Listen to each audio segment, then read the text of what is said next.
And I want you to ask yourself this question. Why are people stuck? I had a good friend of mine, and I called him one night and I said, I have a good idea, and I'm going to tell you exactly why you've been stuck. And he said, I've been thinking about it. And I said, well, what'd you come up with?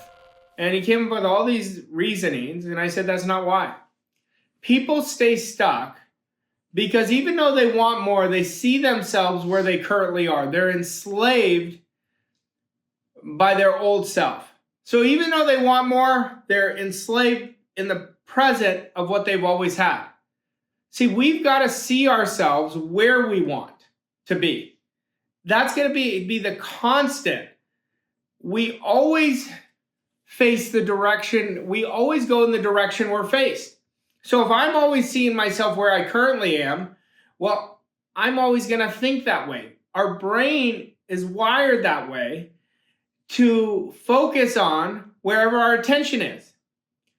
That's why Neville says the only challenge we have is weakness of attention and poverty of imagination. So our imagination takes us everywhere. Like Einstein clearly states this. He says, logic takes us from A to B. Imagination takes us everywhere. See, I want you to think right now of your goal. Right away, your imagination took you there. The moment I told you to think of it, your imagination took you there. Now your job is to stay there. I'm giving you a big warning sign, a big stop sign. I want you to think of a stop sign, a big red sign that says stop focusing on where you are.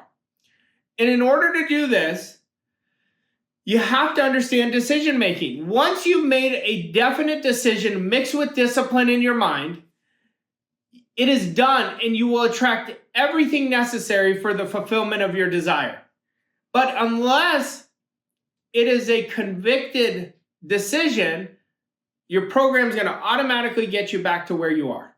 I'm always teaching my elite clients this. I said, you haven't made a decision yet. I know what a decision is because it's an all-in. You're all in emotionally. It's not saying all you have to do is watch your activities. You'll know if you made a decision if your activities have changed.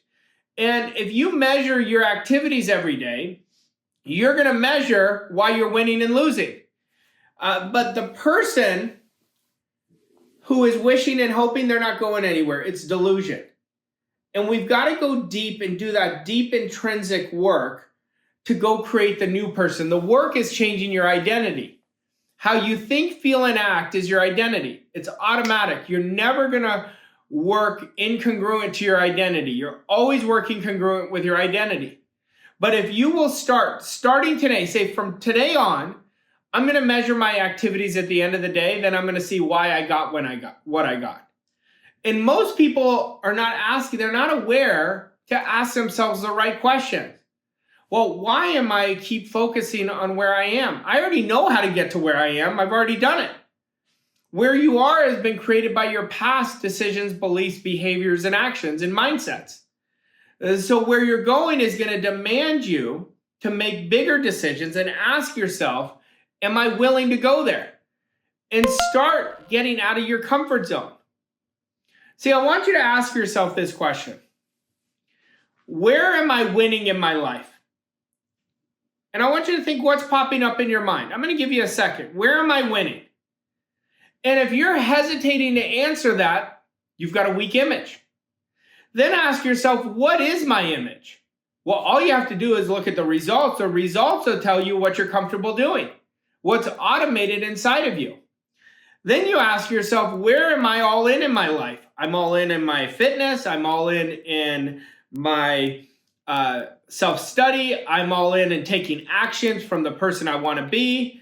So ask yourself, where am I all in? And you've got to take a look at your results. I say this all the time. I'm very results driven, but I never let the results control me. I leverage the outside world because it tells me what's going on inside of me. So take a look at your results. Your results will tell you a big story. What type of decisions are you making?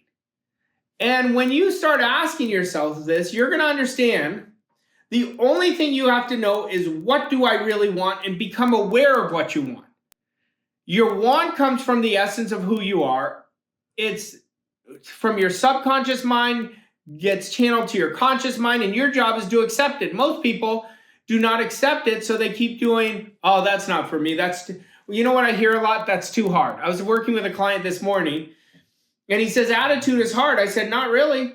You've made it hard in your mind. Can you not think what you want to think? He says, I can.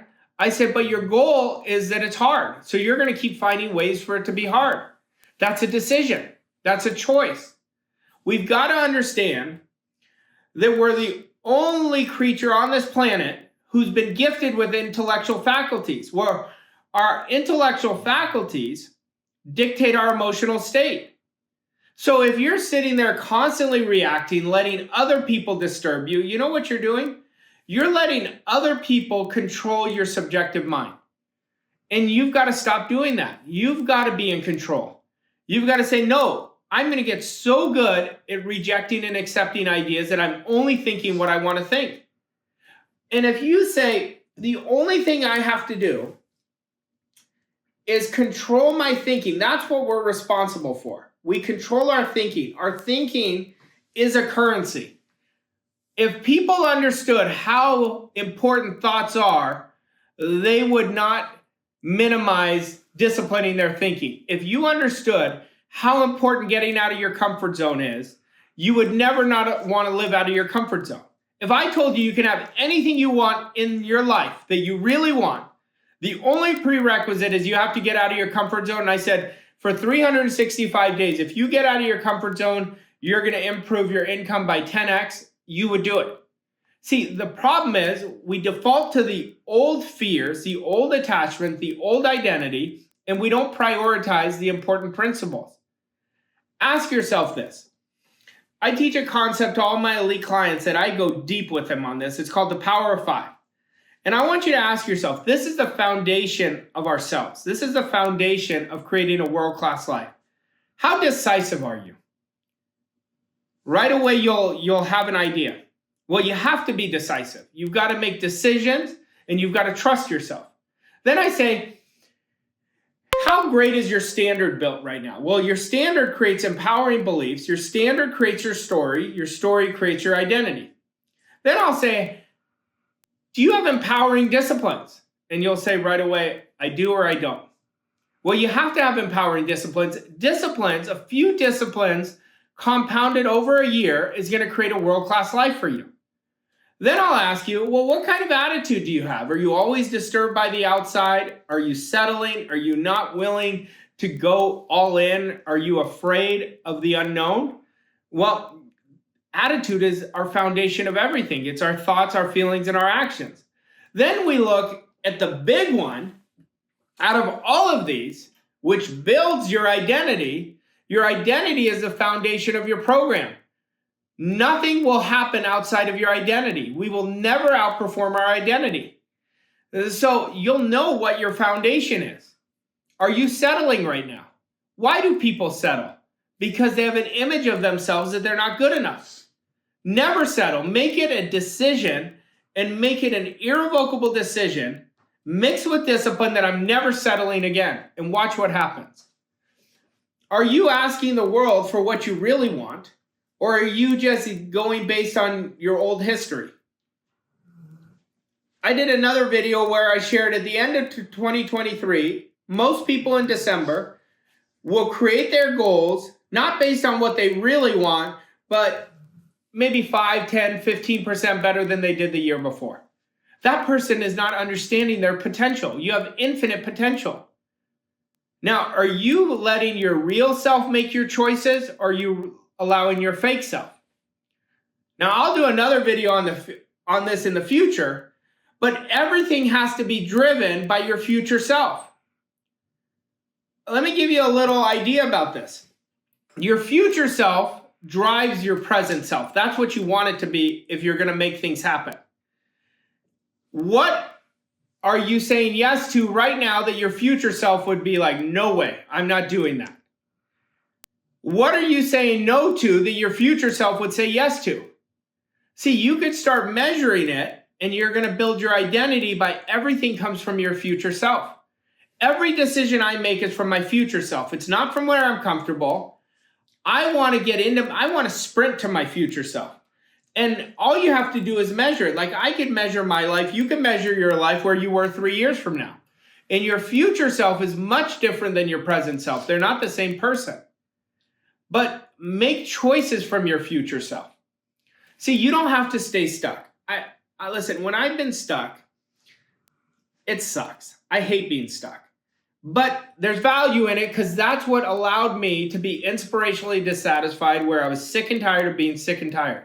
Are you sick and tired of being sick and tired? There's a whole new world. You've got to change your narrative. You've got to change your story. We always walk into our story. Like today, you're walking into your story. While you're watching this, you're going to say, oh, this is so congruent with my old story. That's what I'm doing. Let's create a new story. Let's create an inspiring story. Let's create a story that's worthy of you. Your story is creating your identity. Your identity is creating your results. So make a definite decision. This is what I'm doing no matter what. This is what I'm doing. And make the decision in your mind that it is done, and you will attract everything that is necessary to the fulfillment of your desire. I want 2024 to be the best year of your life. I'm going to talk to you in 6 months, and I'm going to say, I want the next 6 months to be better than the first 6 months. Take advantage of every day. Measure yourself against your processes. Measuring yourself against the outcome is a bad idea. See, if you measure against getting 1% better every day, it's going to change your life. And that's what I want you to do. Thank you.